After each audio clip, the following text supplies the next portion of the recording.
The fall of Imperial Russia. One of modern history's most monumentous events was the Russian Revolution of 1917, which was one of the causes of World War I. Throughout 1914, Russia was in constant war. The Tsar, Nicholas II, vowed to never make peace with enemies on Russian soil. After fighting stopped for a while, Russia was at peace until Germany's better-equipped armies beat them terribly. Although Russia was losing, they didn't stop fighting. One of the reasons why Russia was losing so bad was because of their weak leadership. Nicholas II failed to become closer with his citizens and didn't really get involved with the government. Because of this, Russia's parliament, the Duma, was always critical of the Tsar's leadership. In September of 1915, different parties formed the Progressive Bloc, which called for a new government more responsible to the Duma instead of the Tsar. Nicholas responded by going to the front in order to lead Russia's armies and left the government to his wife.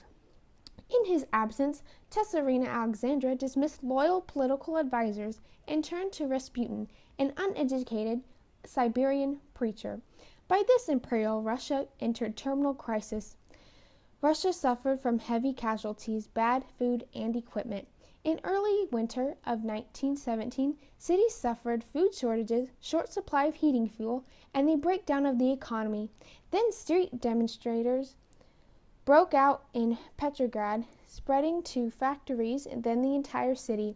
Soon the Duma declared a provisional government on March 12th of 1917, and then 3 days later, Nicholas was abdicated.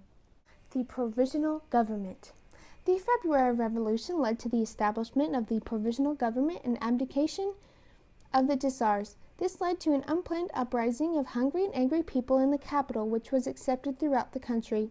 Correspondingly, the patriotic upper middle classes embraced the prospect of a more determined war effort, while the workers eagerly anticipated better wages and more food for their families' survival. Yet the provisional government established equality, such as freedom of religion, speech, and assembly, as well as right of union to organize and strike, before the law after generations of autocracy. Liberal and moderate socialist leaders of the provisional government rejected political reforms, while the new leaders, who formed in May of 1917, refused to take Russia out of war even though many were tired of the war and the continuous fighting. Alexander Kerensky, who refused to confiscate large landholdings and give it to peasants, fearing the drastic action would only complete disintegration of peasant army, became prime minister in July. Human suffering and war weariness grew to tested limited strength of provisional government. The first day they had to share power with their rival, Petrograd Soviet of Workers' and Soldiers' Deputies. Eventually, the Soviet acted as a parallel government after seeing themselves as grassroots product of the revolutionary democracy, who issued own radical orders which weakened authority of provisional government.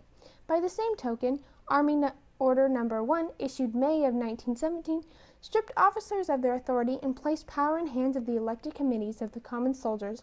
This order was primarily designed to protect revolution from resistance by aristocratic officer corps. The order led to collapse of the army discipline.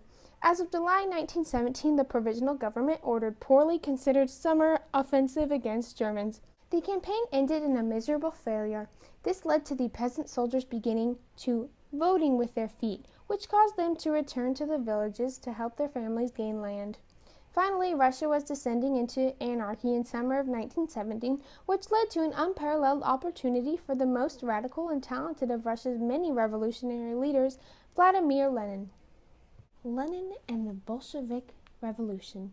Having been dedicated to revolution, Lenin studied Marxist socialism and changed Marx's ideas to be more relevant in Russia. These three reforms said that only violent revolution was powerful enough to get rid of capitalism.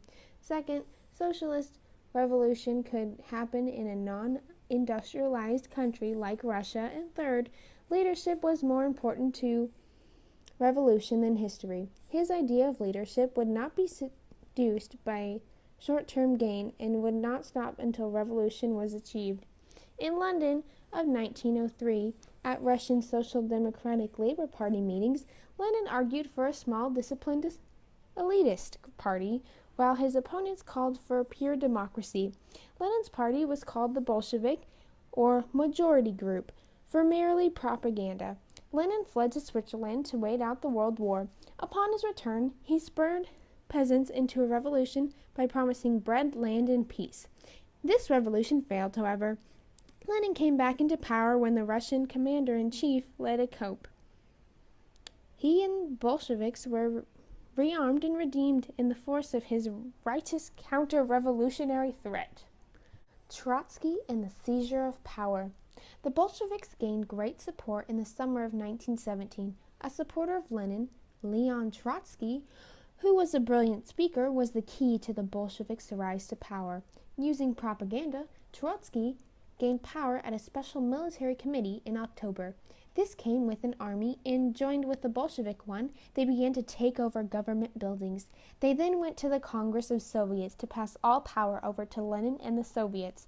This revolution was successful for 3 reasons. 1. Chaos in Russia allowed power to be easily taken. 2. Lenin and Trotsky were fully determined to get said power, unlike other parties. And 3. Peasants and low-class workers heavily identified with the Bolshevik, giving them major popularity. Dictatorship and civil war. The Bolsheviks, including Lenin and Trotsky, began to build a communist society. Since summer, a peasant revolution had swept across Russia, dividing peasants and estates of the landlord and church. Lenin then mandated land reform. Urban workers established their own local committees and demanded direct control of individual factories, leading Lenin to ratify with a decree in November of 1917. The Bolsheviks established their own regime, a peasants' government promising a new constitution. However, free elections showed Bolsheviks won only 23% and the Peasants' Party won with a majority of 40%. The Constituent Assembly met January 18th of 1918. German armies marched into Russia in February of 1918.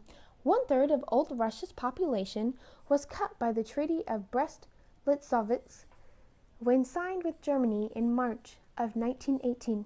Lenin then pursued his goal of absolute political power for Bolsheviks, now called communists, in Russia. War's end and the fall of the Constituent Assembly brought rejection of a peace treaty and a white opposition to the Bolsheviks. By the summer of 1918, Russia was in full-fledged civil war. Trotsky became war commissar beginning in March 1918, defeating the whites with a disciplined and effective fighting force. The Bolsheviks jumped forward with a system called war communism.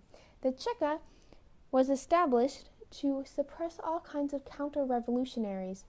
The Western Allies helped the whites until 1919, when they became sick of war. By 1920 springtime, the white armies were almost completely beaten, with the Bolsheviks regaining lost land. The war ended in a Bolshevik victory after a halt in their spreading westward by Polish troops.